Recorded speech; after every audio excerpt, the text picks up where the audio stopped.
Bora lá, nação, para a coletiva do técnico Felipe Luiz, falando aí sobre a vitória sobre o Atlético Mineiro pelo Campeonato Brasileiro. O Mengão assumiu a liderança do Brasileirão. Mas antes, chega aqui daquela moral, como sempre, explode o dedo do like. Vamos bater uma meta juntos aqui de 3 mil likes para esse vídeo. Para isso, eu preciso demais da força da torcida do Flamengo em peso aqui no nosso canal, compartilhando o vídeo no seu grupo do WhatsApp, deixando o like e se inscrevendo no canal, tá bom?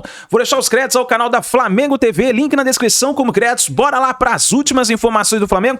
Felipe Luiz falando pós-jogo do Mengão. Queria te fazer uma pergunta, Felipe, que até algumas pessoas aqui nas redes sociais me pediram para te fazer, que é algo que todo mundo tem percebido. O Flamengo, 3 jogos, 3 gols de bola parada. E aí eu queria saber de você o quanto da chegada do Rodrigo Caio tem o dedo nisso. Bom, bola parada é uma das fases do jogo, damos a importância que ela merece. Porque jogos bloqueados muitas vezes são desbloqueados na bola parada e acreditamos que a chegada do Rodrigo Caio junto com toda a comissão tenha com certeza influenciado muito nessa potência, né? E agora os próprios jogadores acreditam e estão se sentindo poderosos outra vez na bola parada, e isso é importante, que eles gostem, que eles sintam o gosto por isso e que vejam sempre que resolve jogos. Boa noite, Felipe. Léo José do Coluna do Fla.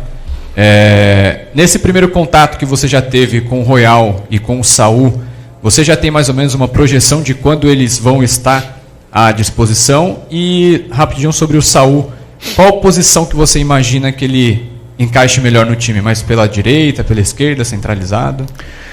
Bom, falei com os dois. O Saul está sem jogar desde maio, se não me engano, mas vinha treinando, né? Não vinha treinando com a equipe, vinha treinando sem bola, no caso, só condicionando. Então ele está condicionado, mas ainda precisa de mais tempo, mais treinos, e o Emerson vinha fazendo a pré-temporada junto com a equipe, né? Então pode ser que a gente possa contar com ele aí um pouco antes, mas eu acredito que sejam os dois rápido, porque estão muito em forma. São jovens e tem essa memória muscular que é importante.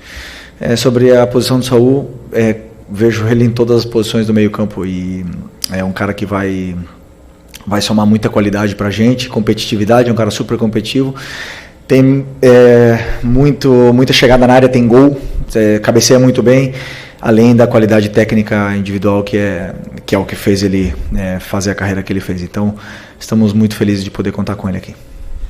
Felipe, boa noite aqui embaixo. Aonde? Ah, tá, tudo bem. Fernando Silva, pouco tempo você deu uma declaração sobre o Matheus Cunha, que ele seria o goleiro da Copa do Brasil. A gente sabe que ele tem um pré-contrato assinado com o Cruzeiro, já vai o primeiro jogo da Copa do Brasil quinta-feira. Queria saber se vai manter os seus planos de botar ele para atuar na Copa do Brasil, ou se você tem outros planos para ele. Obrigado. Não, eu falei que ele ia jogar contra o Botafogo da Paraíba. Não falei que ele ia ser o goleiro das Copas, né? Falei que ele ia jogar contra o Botafogo. Ainda não decidimos a equipe, mas é uma possibilidade que ele possa jogar, ou também uma possibilidade que o Rossi continue. Isso a gente vai decidir ainda essa semana. Felipe, Raíza Simplício da Gol Brasil e da revista Placar. Eu queria saber como é que está a situação do Nico de la Cruz, né? Ele foi liberado esse final de semana para viajar, ficar lá com a família dele, mas queria entender o que aconteceu exatamente, como é que ele está clinicamente e quais são os seus planos assim para ele, quando você acha que ele vai estar à disposição, porque a gente vê no meio-campo, né, tem a questão do Alan, que também teve que fazer um controle de carga, a gente vê o Jorginho também jogando direto 90 minutos, então em determinado momento a gente acredita que você vai precisar do Nico. Bom, o Nico é um jogador agora que está no departamento médico, então quem define os horários e as folgas é o departamento médico, né? Uma pergunta para eles, também o prazo é uma pergunta para o Dr. Sasaki. E do meu caso, da minha parte com o Nico, a única coisa que eu posso dizer é que um jogador extraordinário nos ajudou muito até essa lesão pré-mundial, e até por isso que eu sou super agradecido a ele, porque era um momento onde a gente estava muito delicado, né, da nossa equipe de baixas. Tínhamos uma lesão do Eric, uma lesão do Alan, uma expulsão do Gerson, na qual tínhamos o Everton Araújo e ia ter que improvisar o Varela. e conversei com ele, ele estava realmente no limite e ele foi, né, no sacrifício aquele jogo e acabou tendo essa lesão. Então, é um cara que sempre que pode dar tudo que tem pela equipe, e um jogador que se sacrifica, que coloca o próprio corpo a serviço da equipe, ele vai ter a minha proteção, vai ter o meu carinho sempre. Estou contando os dias para que ele possa voltar, porque ele é muito importante para a gente. Felipe, Rodrigo Ramos, eu queria falar aqui do jogo coletivo do Flamengo, tendo em vista que o Flamengo hoje é o melhor ataque do Campeonato Brasileiro, a melhor defesa, porém os defensores foram os jogadores que deram as vitórias ao Flamengo.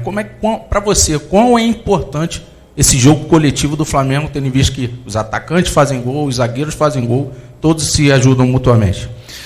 Eu não vejo o futebol de outra forma, senão em coletivo, né? Eu sei que muitos esperam que só os atacantes façam gols, ou que... Claro que eu quero ter o artilheiro, eu quero ter os jogadores da frente sempre fazendo gols, mas cada um deles é uma peça da engrenagem, cumprem funções sempre por e para a equipe, né? Sempre em função do que a equipe precisa. E hoje foi o Léo Ortiz que fez o gol, outro dia será outros jogadores. O importante é isso, que a equipe vença, e quando a equipe vence estão todos felizes, todos comemorando, e aí o reconhecimento individual ele vem do mesmo jeito, mesmo que os atacantes não tenham feito gols, né? Mas eu acredito sempre que vai chegar, e a hora dos atacantes de fazer gols também vai vir. Boa noite, Felipe. Bruna Medeiros, do Disflá. Foi citado aqui já os gols de bola parada, né? E dos últimos 4 gols do Flamengo, 3 foram de bola parada. O Flamengo está tendo um pouco mais de dificuldade de criar com a bola no chão, apesar da posse de bola grande. Você vê isso também, e como solucionar essa questão? Obrigado. Bom, como eu falei na outra pergunta, a bola parada ela é uma fase do jogo, né? Então é uma forma de criar. Se você tem 8 escanteios, você tem 8 cruzamentos na área de forma perigosa, com jogadores importantes e determinantes na parte da fase da bola parada. Então, é uma das fases, né? Claro que os últimos adversários aí, tirando o Santos, o Bragantino também, mas são adversários que tentaram se fechar um pouco, se fechar mais. Hoje foi muito difícil, né? O jeito que o Atlético jogou. E isso, claro, os jogadores sabem que são 90 minutos, que temos que ter paciência, temos que defender bem, e no final das contas o gol pode chegar de várias formas, e chegou, e o importante é a vitória. Claro que temos muito a evoluir, melhorar na criação, mas como eu falei, a bola parada tem uma importância muito grande. Não podemos achar que só porque foi de bola parada o time não cria, senão criou muito para gerar todos esses escanteios. Felipe, boa noite. Gabriel Reis, canal Pará Rubro Negro.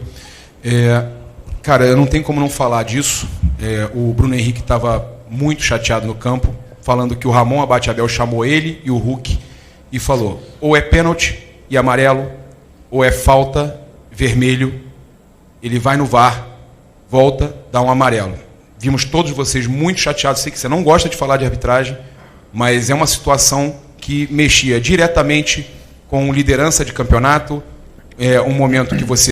Só no Zap tem 7 milhões de novas... né?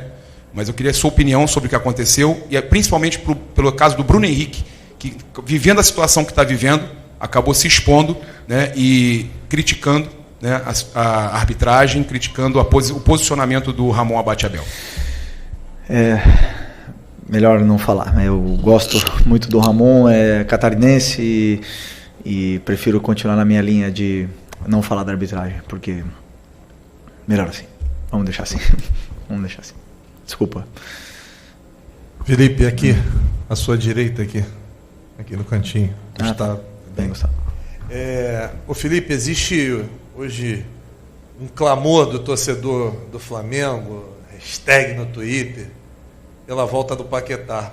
Com os reforços que o Flamengo já conseguiu fazer até aqui, o Paquetá teria espaço no teu time ainda?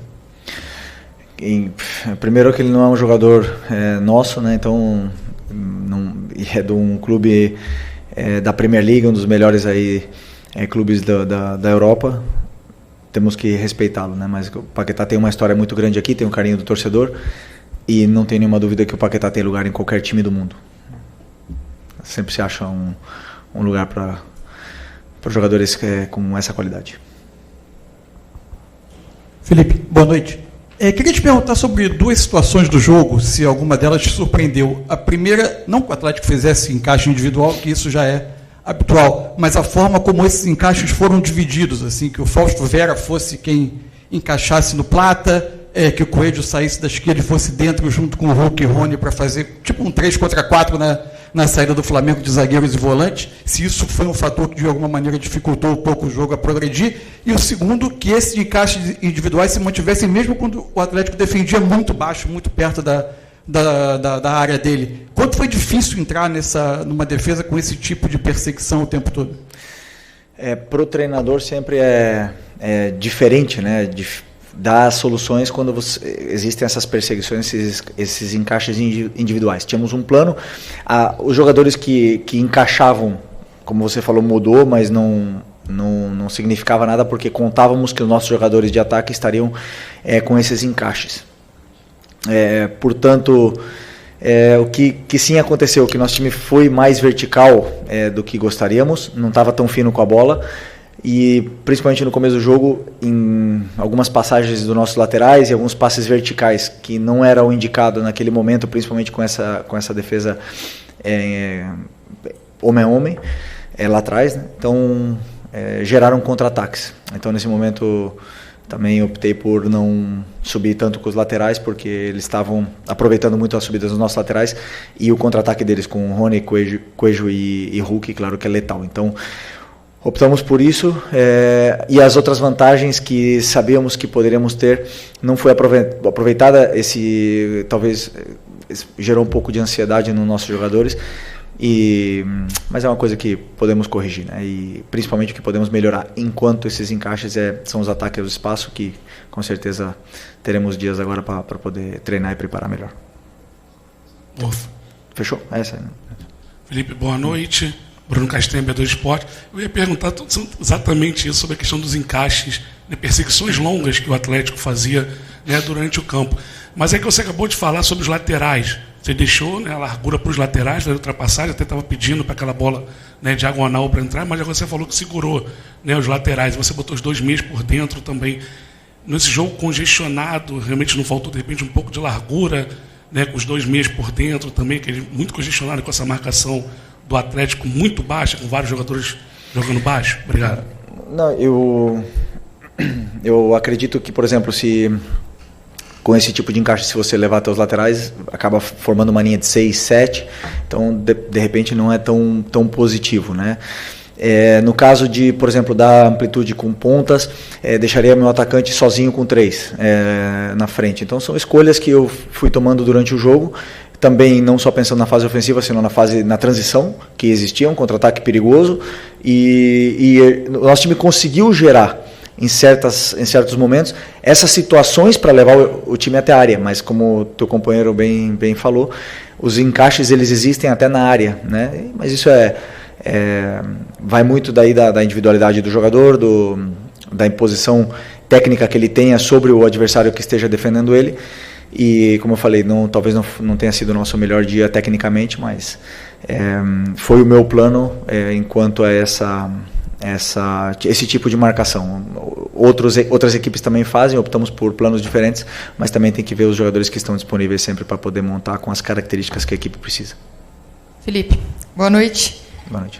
Pensando agora no próximo jogo, os 4 confrontos que envolvem apenas os times da Série A nas oitavas da Copa do Brasil, eles têm uma coisa em comum, que são confrontos de times que disputaram o Mundial de Clubes contra times que descansaram, aproveitaram esse período aqui no Brasil para fazer uma espécie de pré-temporada. Você já tem enfrentado isso nessas últimas rodadas aí do Brasileiro, mas você acha que isso pode ser determinante? Quem pode levar a vantagem nisso? Um time que disputou o Mundial, continuou com o ritmo de jogo, vem com a moral levantada, ou um time que chega mais descansado? Você acha que isso pode fazer diferença?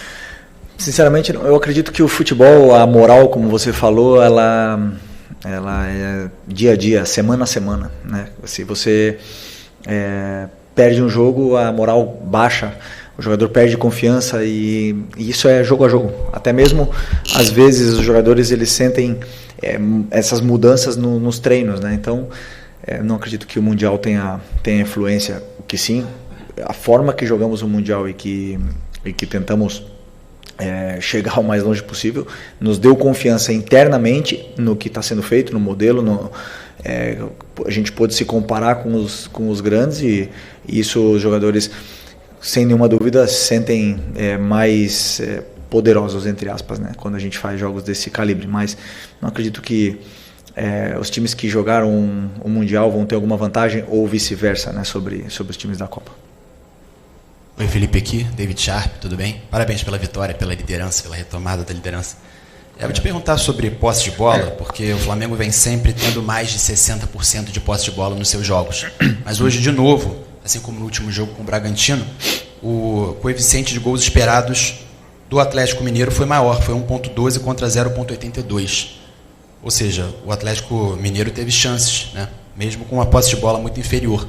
Aí eu te pergunto, às vezes não seria mais interessante diversificar esse modelo de jogo, com menos posse de bola, com um time mais vertical, talvez mais arriscando um pouco mais, para que tenha menos posse de bola, mas seja mais contundente, como o Sampaoli falou, e até sobre o modelo de jogo mesmo, como a gente está falando aqui, se você quiser comentar o que falou o Alcaraz agora, nessa entrevista que ele deu.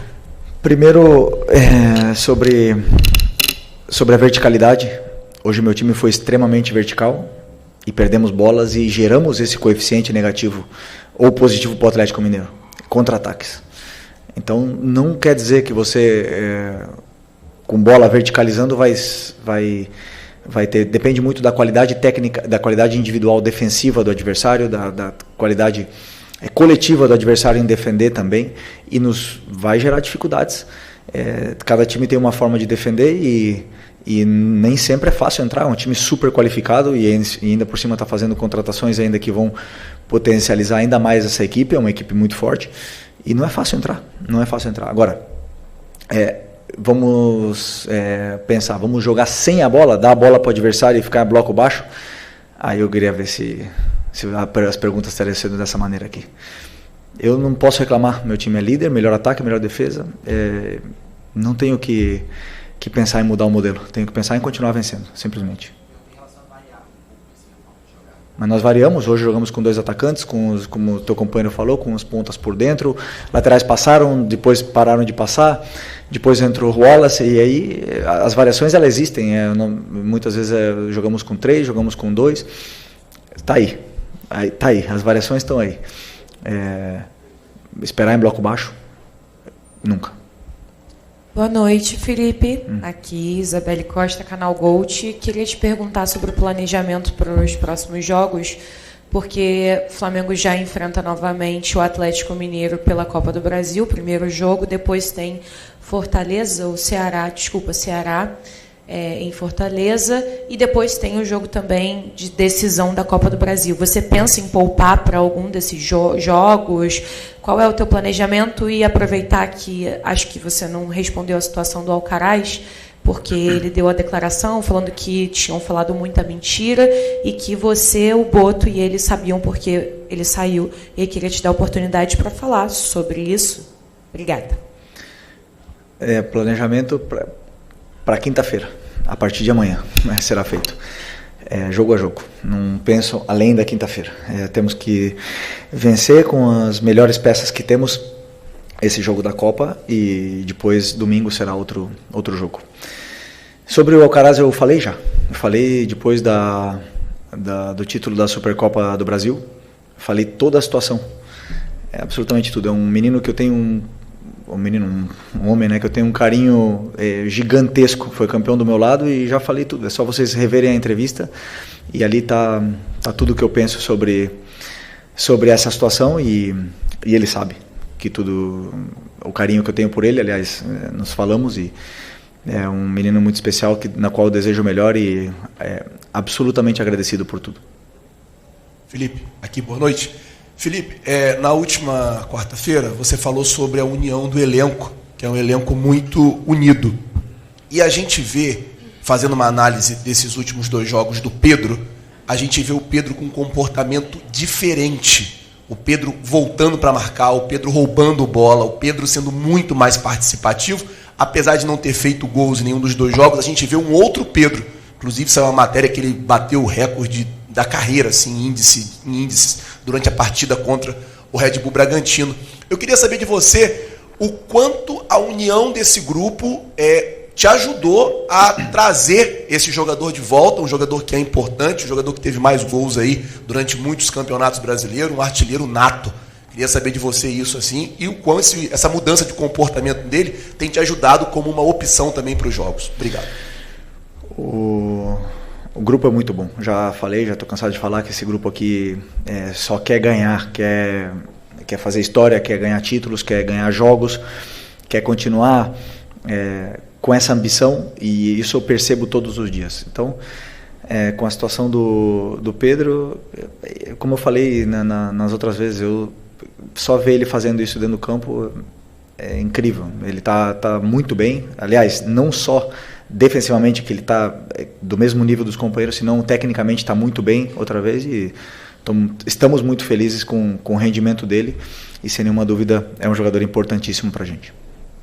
Felipe, boa noite. Pablo Rua aqui do Voz do Ninho. Queria falar um pouco sobre o Jorginho, né? Desde que ele chegou, praticamente jogou todos os jogos do Mundial até aqui.